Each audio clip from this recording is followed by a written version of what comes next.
In the meantime, Meghan Markle's latest podcast launch has been charmingly described as stomach turning after she received scathing criticism over her narcissistic Netflix series. Let me ask you, are Meghan's Hollywood dreams? Kinsey Schofield just went off on Meghan Markle's brand new podcast. And wow, she didn't hold back. Words like narcissistic, unbearable, and a total disaster were just the beginning. Crumbling? Let me know in the comments below. While she did manage to chart in the top 10 in the US and Canada, I should stress below everywhere else, it's a far cry from her Joe Rogan domination. And I just want to state for the record that I predicted that. I said there's going to be no Joe Rogan no return of Meghan Markle dominating the charts and taking that top spot away from Joe Rogan. The reviews for Confessions of a Female Founder are in, and if Meghan Googles herself as much as we know she does, she will not be happy with them. Critically and socially, Markle's podcast has been met with a less than stellar reception, earning only 2 stars from outlets like The Telegraph, Standard, and The Guardian. And actually today, I wish I could remember what paper it was, but I saw a 1 star, which is pretty bad. One major criticism was that listeners anticipated insightful advice from Meghan's guest, Bumble founder Whitney Wolfe Herd, but instead, the conversation frequently shifted back to Meghan's own experiences, offering little of the expected wisdom. Critic Chris Binion slammed the show for its lack of depth, arguing, "Imagine the drive, the talent, the decisions, and sheer bloody ruthlessness it must take to achieve what she, Whitney, has. We get none of it. In this perfumed echo chamber, the best we get is a sense that Wolford didn't love school and that she wishes she hadn't worked so hard." Critic Rachel RSD from The Guardian criticized the show as sycophantic and stomach-turning, saying it's hardly a manual of specific constructive business advice. It's simply an effusive chinwag between 2 like-minded pals that may as well have taken place behind a deluxe set of closed doors. Today we're unpacking Kinsey's scathing review, why critics are torching Confessions of a Female Founder, and what this epic backlash says about Meghan's fading media empire. Don't go anywhere, because this is one royal takedown you need to hear. India Block from The Standard argued that Meghan's podcast style seemed outdated and too focused on her own experiences rather than offering valuable insight.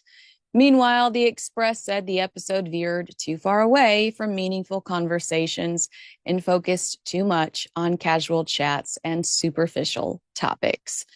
Many critics agreed the podcast lacked substance and failed to deliver, valuable business strategies, but YouTube commentators were a little more blunt. One writes, "It's so ironic that the bully Meghan Markle is speaking about being bullied. She is one of the least credible women on the planet, and there is so much evidence on the internet to prove it."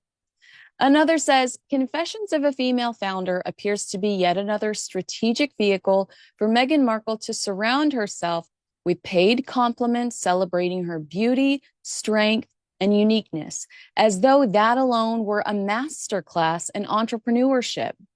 Anyone tuning in expecting genuine insight into building a business, such as funding, team building, market strategy, or even a sliver of practical advice will be sorely disappointed. But then again, why would such details matter when the spotlight is on 2 privileged women who either inherited their path or married their way into them? Let's be honest, there's no real struggle here, no real story, just glossy self-promotion wrapped in elite detachment. The result? Something entirely unrelatable, uninspiring, and frankly, quite tedious. Should I just drop the mic? Should I just slam my laptop down like Prince Philip and storm out? Because that's the quote. That's the comment. Similar, this commenter says, "Meghan has people on her show to interview her." While one user suggests, "Return to the Senabale case." Yeah, we get you. That is a much bigger story, isn't it?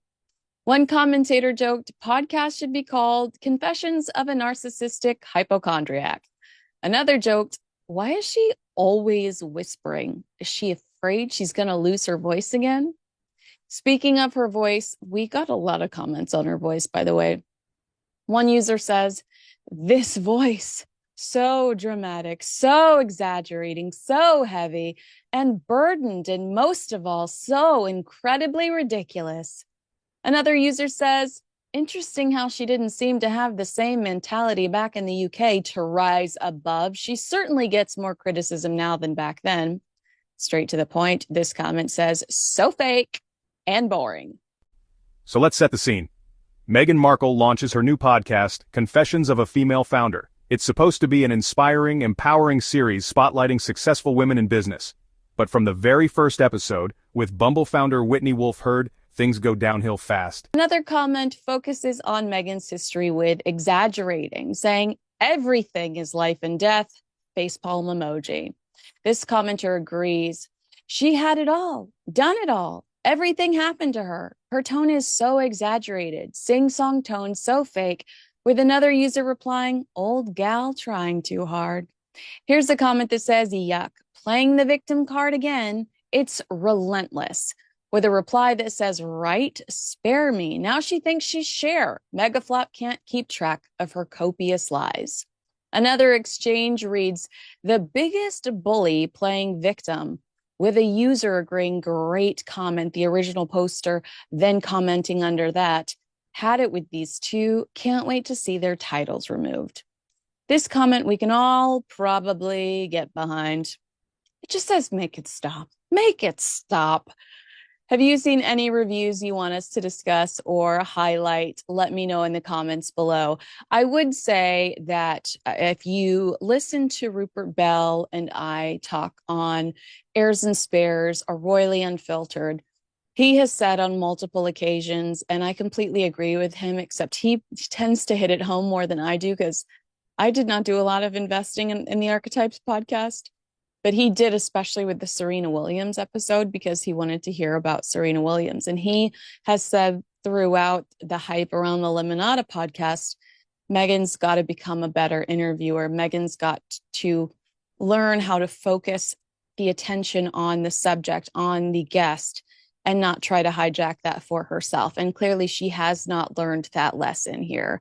But why would she when her publicist bent over backwards to get her a bunch of plastic trophies that are probably sitting in her office right now, that when Lily wakes up from her naps, she gets to come in and admire mom's trophies in the office. So I do think that that's a lesson she clearly hasn't had a chance to learn. It was also one of the arguments that critics suggested in With Love, Meghan, like, why don't you ask the people you're talking to anything about themselves? It's all about you and your frozen TV dinners. Unfortunately, for season 2, we believe that that's already wrapped and it's already been recorded. I imagine that a significant amount of this podcast has already been recorded too, based on the way that she works. But I do think that if she wants this to be her future, she's got to become better at, it's called How to Win Friends and Influence People, girlfriend. I will send you a copy of Dale Carnegie, okay? It's as simple as that. I mean, and a lot of these people are tuning in to hear about the other person because Meghan's just not that interesting, okay? I said to Jeremy Kyle this week, I was like, we do not give Buckingham Palace and Kensington Palace enough credit for how likable they made these two people seem, Harry and Meghan. They are so unlike the people that were working under the British royal umbrella back in 2017, 2018. They're not like those people at all. 2019 even. I don't think they're very nice, and I don't think they're very interesting. Critics expected business advice, insight, strategy. Instead, they got Meghan Markle talking about Meghan Markle. And that's where Kinsey Schofield stepped in. Kinsey Schofield, royal expert and podcast host, didn't mince words. She slammed the show as narcissistic, calling it a glorified self-help monologue that offered zero value. She pointed out that Meghan barely lets her guests speak. Whitney Wolfe Herd's actual achievements? Buried under Meghan's constant self-referencing. Kinsey even joked that Meghan interviews people just to talk about herself. And honestly, that tracks. So, did Kinsey Schofield just say what everyone else was thinking? Is Confessions of a Female Founder Meghan's final flop? or is the criticism unfair? Drop your thoughts in the comments. Hit like if you're tired of celebrity podcasts that say nothing, and don't forget to subscribe for more raw, unfiltered takes. Thanks for watching. Catch you next time.